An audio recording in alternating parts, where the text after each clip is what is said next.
Hello बच्चों, welcome to विद्यामल। कैसे हो आप सभी? अपने हाल चाल कमेंट बॉक्स में मुझे बताइएगा। सॉल्व करने वाले हैं CBSE NCERT class 10 exercise 3.1 question number 4 को। क्वेश्चन नंबर 4 को फटाफट रीड करते हैं। और क्या लिखा है इसमें?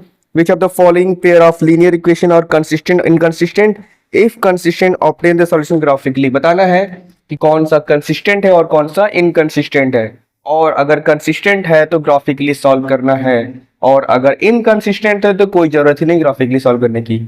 किसी भी तरीके से सॉल्व करने की जरूरत नहीं रहेगा। कब? जब इनकंसिस्टेंट रहेगा तब। ठीक है। और इसके जस्ट पिछले वीडियो में क्वेश्चन नंबर 3 को हमने बताया था कि कंसिस्टेंट कैसे निकालते हैं और इनकंसिस्टेंट कैसे निकालते हैं। ठीक है, मतलब कैसे कंसिस्टेंट होता है और कैसे इनकंसिस्टेंट होता है। तो अगर आपने वो वीडियो नहीं देखा है तो जाके उसको जरूर देख लीजिएगा। ठीक है, क्योंकि ये फोर्थ वाला क्वेश्चन जो है उससे रिलेटेड है। ठीक, तो चलिए आज के पहले क्वेश्चन की हम शुरुआत करते हैं। पहला क्वेश्चन है x plus y is equal to 5। X plus y is equal to 5 और क्या है 2x plus 2y is equal to 10 है ना। तो भैया करेंगे क्या, इसको सबसे पहले इसको हम ट्रांसफर कर देंगे लेफ्ट साइड में जो कांस्टेंट है। तो क्या हो जाएगा, x plus y minus 5 is equal to 0। और इसको भी ट्रांसफर कर देंगे तो ये हो जाएगा 2x plus 2y minus 10 is equal to 0 ना। अब हम इसको क्या करेंगे, a1x plus b1y plus c1 is equal to 0 and a2x plus b2y plus c2 is equal to 0 से क्या करेंगे, कंपेयर कराएंगे। कंपेयर कराएंगे तो देखेंगे तो a1 is equal to x का कोफिशिएंट क्या दिखाई दे रहा है, मतलब कुछ नहीं तो मतलब क्या 1। ठीक है, फिर b1 का कोफिशिएंट क्या दिखाई दे रहा है, इसका भी 1। और c1 का क्या दिखाई दे रहा है, -5। इस तरीके से a2 का कोफिशिएंट क्या दिखाई दे रहा है 2, और b2 का क्या दिखाई दे रहा है, इसका भी 2। और c2 का क्या दिखाई दे रहा है, -10। फटाफट से निकाल लेंगे a1 upon a2 b1 upon b2। a1 upon a2 is equal to क्या आ जाएगा, 1 अपान 2 आ जाएगा। ठीक, और b1 अपान b2 क्या आ जाएगा, 1 और 2, इसका भी आ जाएगा 1 upon 2। And c1 upon c2 equal to क्या आ जाएगा, -5 अपान -10। ये कट जाएगा और 5 1 जा 5, 5 2 जा 10। ठीक है, तो a1 अपान a2 b1 अपान 2, b1 अपान b2 b1 अपान 2 और c1 upon c2 equal to भी क्या आया, 1 अपान 2। यानी हमारी कंडीशन कैसी बनी, हमारा बनेगा a1 upon a2 is equal to b1 upon b2 is equal to c1 upon c2। ठीक है, तो अगर ऐसी लाइंस बनती है तो क्या होता है, इसको बोलते हैं कोइंसिडेंट लाइन। याद करवाए थे आप लोगों ने, याद नहीं किया है, फटाफट इसको याद कर लो तो बहुत मार मारेंगे, बता दे रहे हैं, समझे? इसको याद कर लेना। ठीक, क्या a1 upon a2 equal to b1 upon b2 equal to c1 upon c2 कैसे लाइन बनती है, कोइंसिडेंट लाइंस। Coincident lines. और अगर कोइंसिडेंट लाइंस रहेगा तो ये क्या रहेगा, कंसिस्टेंट। ठीक, कंसिस्टेंट है। ठीक है ना, कंसिस्टेंट है।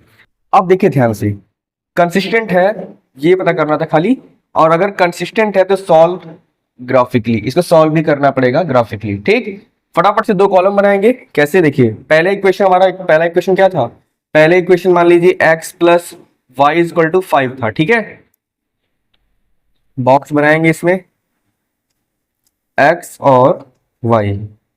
मान लेंगे अगर हम x की वैल्यू 0 रखते हैं, क्या रखते हैं 0, तो y की वैल्यू कितने आ जाएगी 5। और अगर y की वैल्यू रखते हैं 0 तो x की वैल्यू कितनी आ जाएगी 5। ठीक, 0 5 5 0। दूसरा हमारा इक्वेशन क्या था, दूसरा था 2x plus 2y is equal to 10।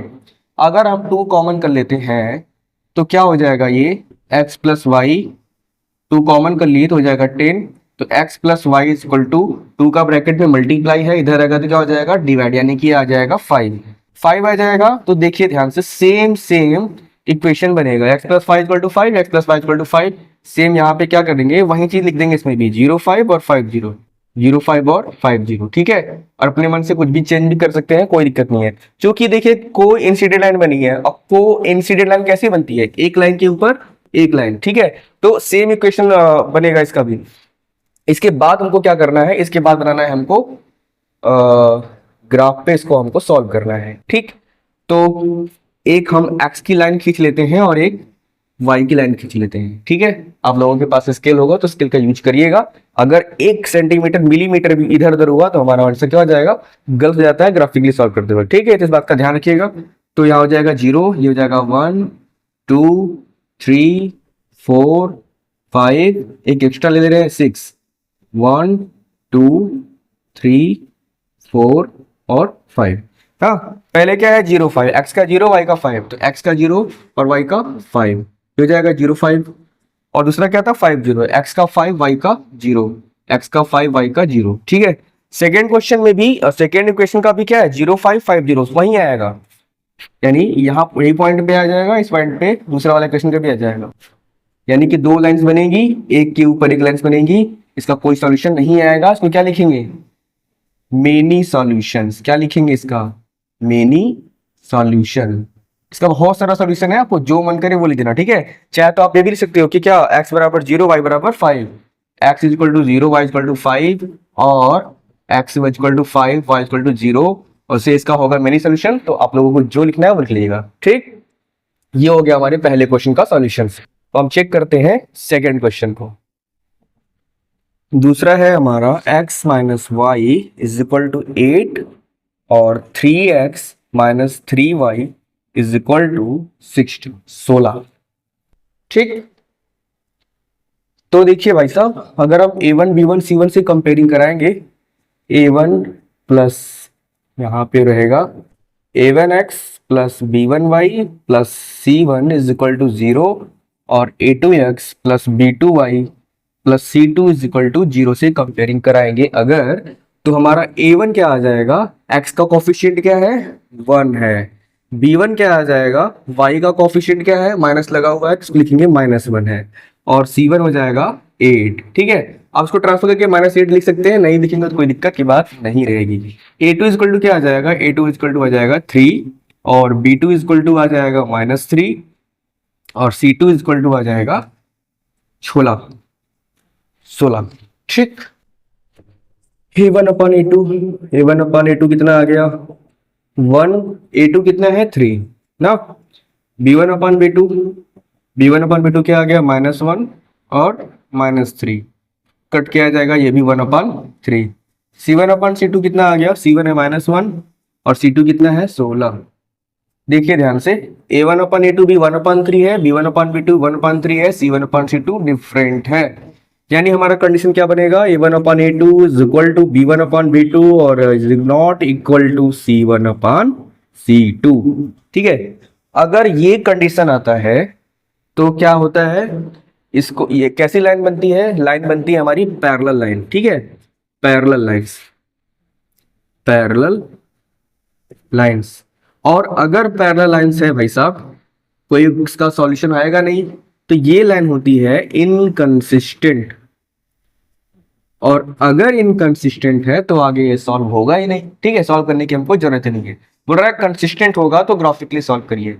ठीक, ये इनकंसिस्टेंट है तो इस यहां पर इसका हो जाएगा काम तमाम, इस क्वेश्चन का सॉल्यूशन यहीं तक रहेगा। ठीक है, अब चलिए क्वेश्चन नंबर 3 को सॉल्व करते हैं।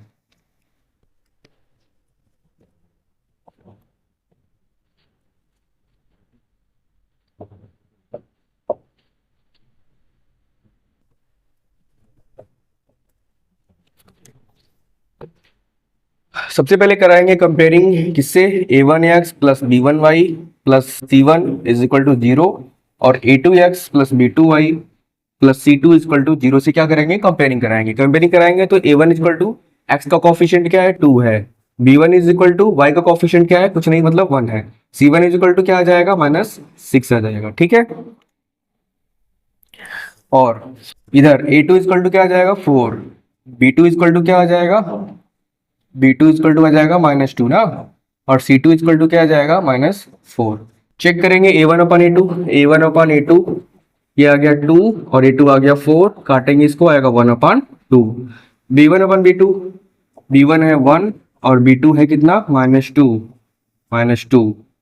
यानी अच्छा c1 अपन थोड़ी भी निकाल दे रहे हैं, c1 अपन c2, c1 कितना है -6 और c2 कितना है -4, ये हो जाएगा 2 3 जा 6 2 2 जा 4 मतलब 3/2। ठीक है, तो देखिए अगर a1 अपन a2 और b1 अपन b2 ही आपस में इक्वल नहीं आते हैं तो हमको c1 अपन c2 निकालने की जरूरत नहीं पड़ती है, क्योंकि वो जो लाइन बनेगी वो हो जाएगी इंटरसेक्टिंग लाइन। क्या लिखेंगे यहाँ पे, a1 upon a2 is not equal to b1 upon b2, ठीक है। और ये बनेगी कैसी line, intersecting line, intersecting lines, intersecting lines, ठीक है। और अगर इंटरसेक्टिंग लाइंस है तो ये कैसा बनेगा, कंसिस्टेंट। और अगर कंसिस्टेंट है तो हमको क्या करना पड़ेगा, आगे इसको सॉल्व भी करना पड़ेगा। फटाफट दो कॉलम बनाएंगे। पहले लिखेंगे क्या, 2x प्लस वाई, ये हमारा इसको भेजेंगे ट्रांसफर करेंगे, क्या हो जाएगा, इज इक्वल टू 6 हो जाएगा। हाँ, दो कॉलम लेते हैं फटाफट से, क्या क्या आता है देखिए ध्यान से। अब हमको वैल्यू पुटअप करनी है, क्या करनी है, वैल्यू पुटअप। एक में x एक में y। मान लीजिए अगर हम x की वैल्यू रखते हैं 0, क्या रखते हैं 0, ठीक है, तो ये हो जाएगा 0, तो y की वैल्यू क्या हो जाएगी 6 ना। अगर मान लेंगे x की वैल्यू हम 1 रखेंगे, क्या रखेंगे 1, तो 2 1 जा 2, मतलब x की वैल्यू रखेंगे 1, ठीक है, 2 1 जा 2, यहाँ पे हो गया 2, और 2 को ट्रांसफर करेंगे इधर तो हो जाएगा +2, इधर आके क्या हो जाएगा -2, और 6 में से 2 जाएगा कितना बचेगा 4, यानी कि y की वैल्यू कितनी आ जाएगी 4 आ जाएगी, ठीक। अब हमको लिखना है दूसरा इक्वेशन। दूसरा इक्वेशन क्या है, 4x - 2y और इज इक्वल टू, इधर क्या करेंगे +4 कर देंगे ना। दो डब्बा बनाते हैं, डब्बा बनाते हैं दो ठो, x और y। अगर मान लेते हैं x की वैल्यू रखेंगे अगर 0, क्या रखेंगे 0, अगर 0 रखते हैं तो ये बचेगा, इधर का खत्म हो जाएगा, बचेगा -2y = 4, तो -2 को ट्रांसफर करेंगे तो -2 का मल्टीप्लाई क्या हो जाएगा, डिवाइड जाएगा, यानी अपान 2 रहेगा, 2 2 जा 4, लेकिन माइनस है तो जाएगा माइनस क्या, -2, ठीक है। 0 रखने पे यहाँ पे क्या आ जाएगा, -2 आ जाएगा ना। और अगर हम 1 रखेंगे तब क्या आएगा, x की वैल्यू मान लेंगे 1 रखते हैं, ठीक है, तो 4 1 जा 4, ये हो गया +4, इधर आएगा तो क्या हो जाएगा -4, 4 में से 4 जाएगा, बचेगा 0, और y इक्वल टू क्या हो जाएगा 0, यानी कि 1 रखने पे क्या आ गया 0, ठीक है। तो ये हो गया हमारा x और y के पॉइंट। अब हम चेक करते हैं इसको ग्राफ पे कैसे बनेगा। यहाँ पे देखिए क्या होता है, थोड़ा सा बड़ा कर लेते हैं। यहाँ पे होता है हमारा 0 0, यहाँ पे 1 2 3 4 5 6 से बड़ा तो है नहीं, 1 2 3 4 5 6 ना, 1 2 3 4 5 6, 1 2 3 4 5 6, माइनस में भी था तो माइनस में ले लेंगे, -1 और -2 ना। पहले चेक करेंगे 0, ये एक्स वाई क्या है 0 और 6 है, x का 0 y का 6, x का 0 y का 6, यहाँ पे आएगा क्या 0 और 6। फिर क्या है 1 और 4, x का 1 है y का 4 है, x का 1 y का 4 यहाँ पे आएगा ना। ये हो गया हमारा 1 और 4। क्या करेंगे, इस पॉइंट से इस पॉइंट को, इस पॉइंट से इस पॉइंट को मिला देंगे, ठीक। इसके बाद क्या है x का 0 y का -2, x का 0 y का -2 यहाँ पे आएगा, क्या आएगा 0 और -2। इसके बाद क्या है 1 0, x का 1 y का 0, x का 1 y का 0 यहाँ पे आएगा 1 और 0। अब क्या करेंगे, इस पॉइंट को इस पॉइंट से मिला देंगे, इस पॉइंट को इस पॉइंट से मिलाएंगे तो देखिए यहाँ पे मिला, और x के जस्ट नीचे क्या आ रहा है 2 आ रहा है, और y के जस्ट लेफ्ट में क्या आ रहा है 2 आ रहा है, यानी कि x की वैल्यू आ गई 2 और y की वैल्यू भी आ गई 2, ठीक है। तो इस तरीके से होगा इस क्वेश्चन का सॉल्यूशन। तो क्वेश्चन नंबर 3 का ये है सॉल्यूशन। अब हम इसके बाद क्वेश्चन नंबर 4 का सॉल्यूशन भी करते हैं। 2x - 2y - 2 = 0, 4x - 4y - 5 = 0। फटाफट से कंपेयरिंग कराएंगे किससे, a1x + b1y + c1 = 0, a2x + b2y + c2 = 0। तो a1 चेक करेंगे, x का कोफिशिएंट क्या है 2 है, b1 क्या है -2, और c1 क्या है, c1 भी मार गया -2। a2 = क्या आ जाएगा, x का कोफिशिएंट है 4, और b2 = क्या आ जाएगा, y का कोफिशिएंट है -4, और c2 = आ जाएगा -5 ना। a1/a2 = 2, और a2 है 4, 2/4 काटेंगे कितना आएगा 1/2। फिर चेक करेंगे b1/b2, b1 कितना है -2 और b2 कितना है -4, माइनस माइनस से कैंसिल, 2 1 जा 2, 2 2 जा 4, ये भी आ गया 1/2 और C1/C2, C1/C2, C1 कितना है -2 और C2 कितना है -5, माइनस माइनस कैंसिल, लेकिन 2/5 आया है, याद रखिएगा 1/2 बट C/5, मतलब क्या है कि A1/A2 is equal to B1/B2 but not is equal to C1/C2। ऐसे कंडीशन में क्या होता है, हमारी लाइन बनती है